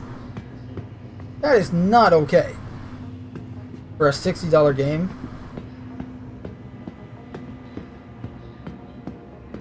No. But then again, you're seeing a lot of that shit in the industry today, pardon my French, but I really don't have a nicer way of putting it, that you're seeing all this crap about, you know, like, oh, here's a finished game, like Battlefield 5, you know, you get Battlefield 5, and it's, you know, missing the fucking training mode, but still has the multiplayer and the campaign, which was super politically correct, you know, gender swapping, actual historical, like actual history. In the case of one of the missions, I believe, is based on, God, I don't even remember the freaking country. There's essentially 10 soldiers, a squadron of 10 moved in and crippled a hard water facility, I believe. A Nazi hard water manufacturing facility, which, you know, they thought at the time was a nuclear. Obviously, hard water is affiliated with nuclear energy, atomic research, and they crippled, like this. They all died in the attempt to destroy it, I think. I might be mixing up two different stories, because there's a story where 10 died in the effort to, and then there's a story where 10 survived, but failed and destroyed something. And I don't know. The point being, I had to do my research, clearly. In fact, why don't I do that now while I have you staring at really cool guns?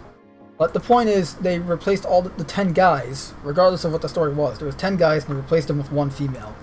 Because, you know, women are the most powerful beings in the universe. Apparently.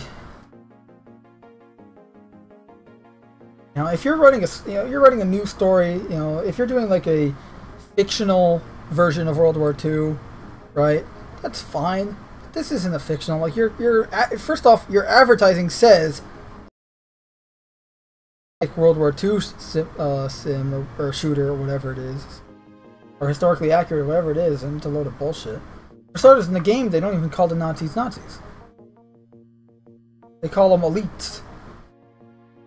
They don't even have the swastika doesn't exist in the game. They have their own made-up flag. Effectively, it's not a World War II shooter. It is a game where you play as a female British amputee, a female royal amputee commando,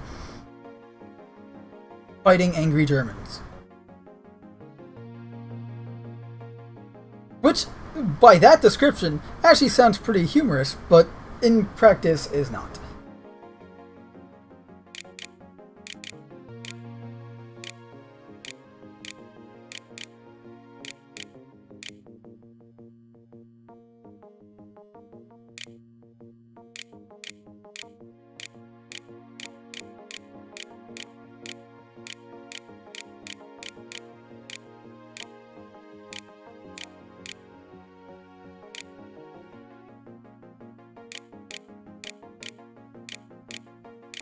Alright, I'm looking up to see Operation Paperclip. That was it.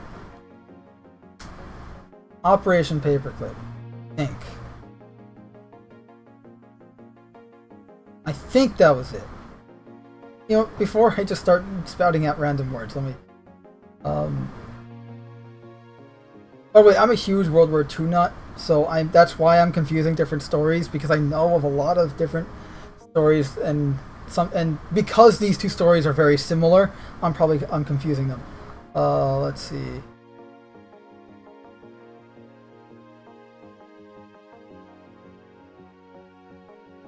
No. I think it was Operation Paperclip.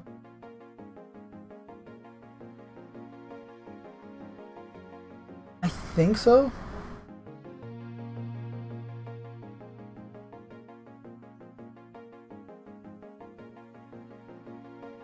No, not Operation Paperclip. What the hell?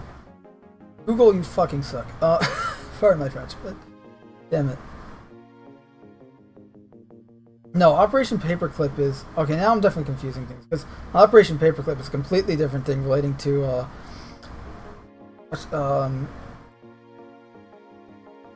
to a secret United States intelligence program. This is not it at all. Where the hell...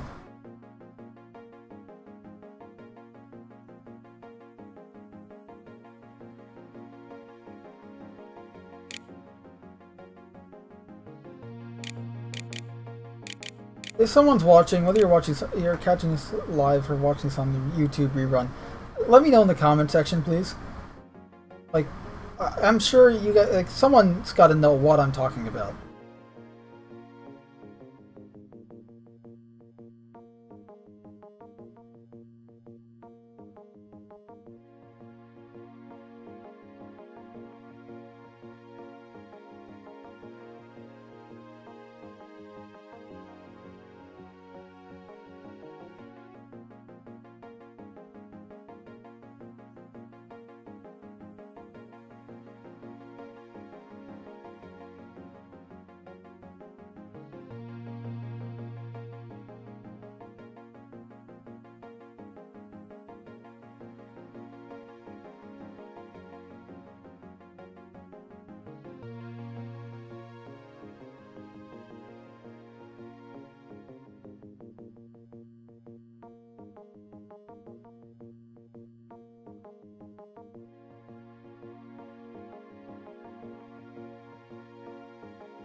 Yes! Okay, I found the story. Okay. Norwegian heavy water sabotage. That was it.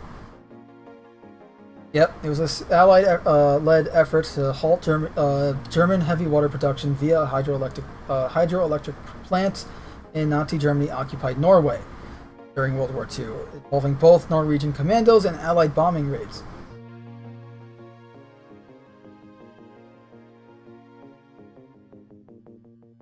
In February of 1943, a team of SOE-trained Norwegian commandos destroyed the production facility in Operation Gunnerside. That was it, Gunnerside. This was followed by Allied bombing raids. The Germans ceased operations and attempted to move their remaining heavy water to Germany. Norwegian resistance forces then sank the ferry carrying the heavy water, the SF Hydro, on Lake.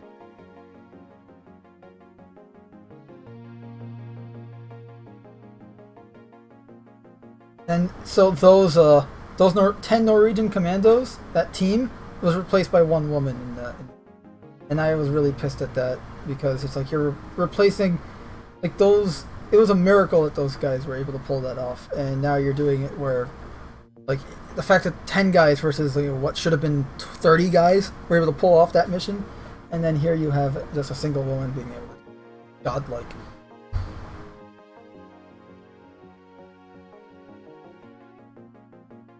Anyway, I got way off topic. I was talking about how Assassin's Creed Assassin's Creed going live service.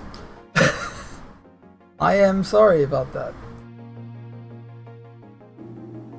I'm not gonna lie, I might edit out the area where I'm an idiot out of the video later.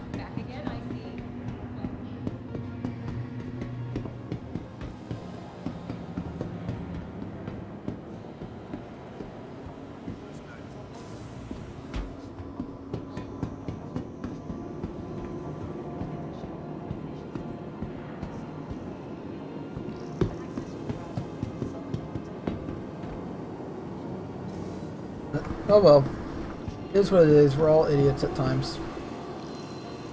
I'm an idiot all the time, apparently.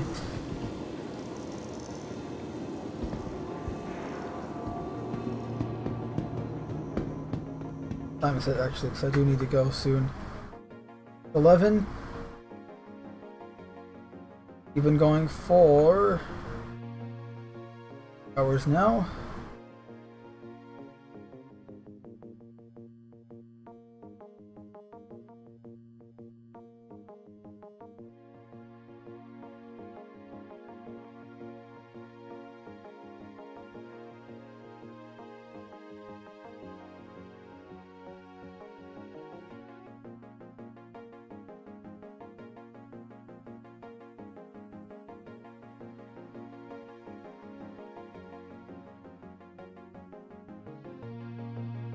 I didn't realize I was in the Discord chat all alone, so I apologize. It's here. So yeah, that's kind of just, you know, we said goodbye to Crusader placeholder model, essentially a glorified JPEG, and we ran around Olisar. You know, I gave my thoughts on the rework. I think that's gonna be it for now. Hope you guys enjoyed.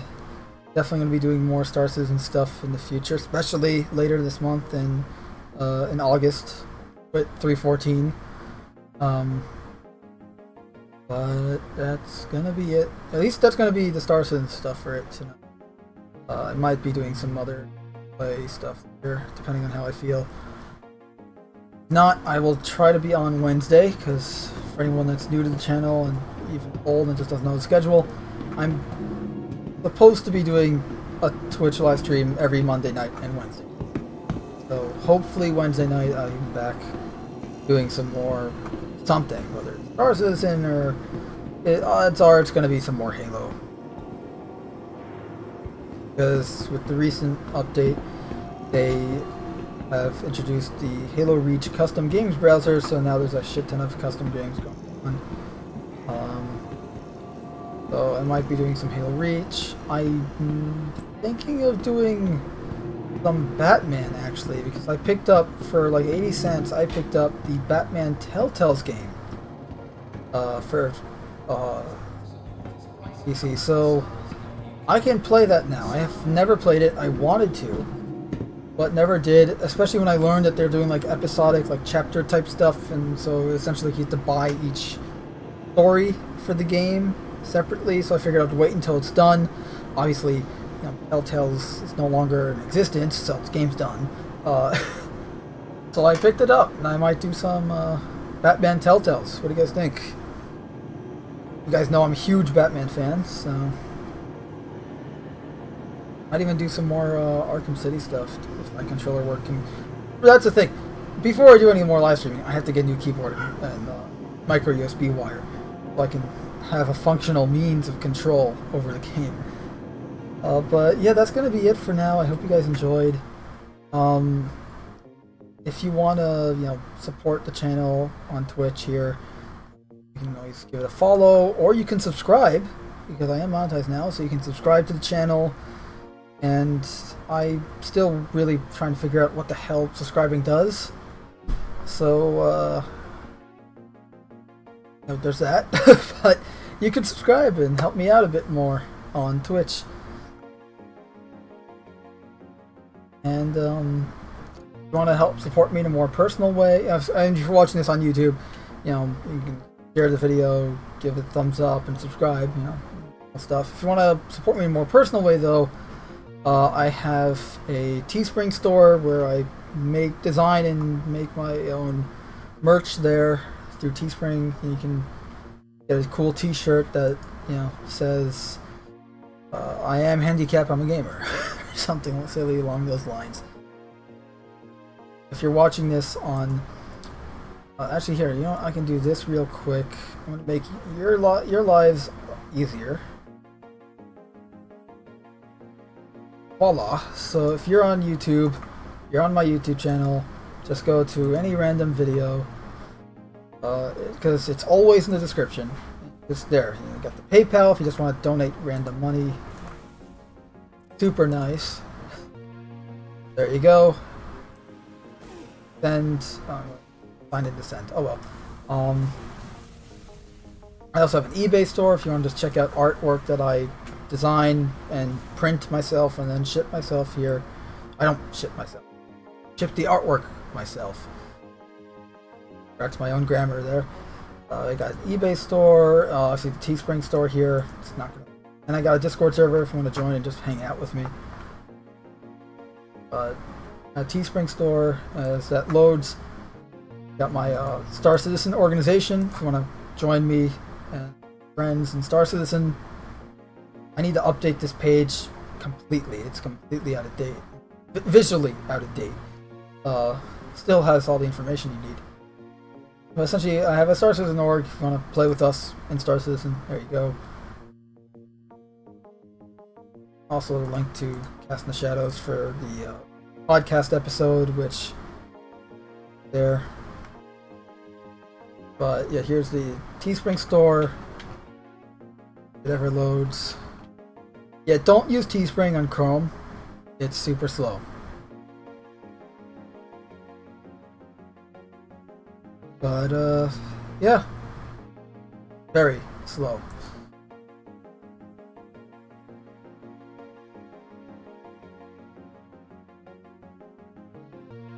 There we go. So yeah, I got a Star Wars is Dead t-shirt because, let's be honest, it's the truth.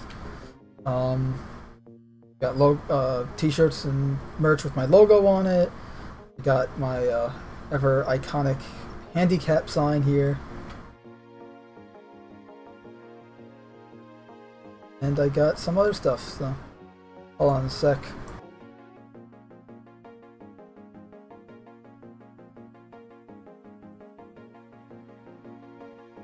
And yeah, got Wiki Roots as Yatzok B'Tzalim, which is casting shadows in Hebrew.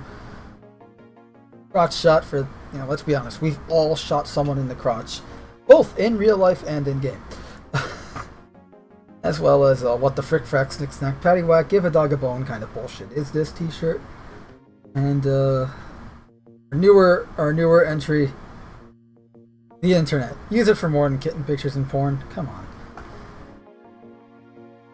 Yeah. And on Twitch, all the links are right here. Discord server, my both YouTube channels, got the merch store as well as my Star Citizen org link. And for like artwork stuff, like if you're on Twitch and you ever want to go, oh, I need a link to the art store or the Teespring store or eBay or whatever, or even my Flickr for whatever the hell reasons you'd want that. you just type in the chat !art right here, chatbot commands. Same with if you want to add me in Star Citizen, or if you want the Discord link, or if you want to a link to create a Star Citizen account, and that's what the Star Citizen's for. Trying to make things as easy as possible. No, you are now getting infinite vision. Infinite vision.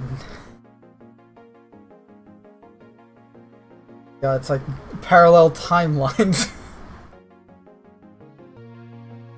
One's doing something a few seconds behind. That is just crazy. Yeah, that's gonna wrap it up for now. Everyone, thanks so much for watching. Whether you're watching this live, catching it the rerun, either rerun on Twitch or rerun on my YouTube channel, I just want to say thank you. I really appreciate it.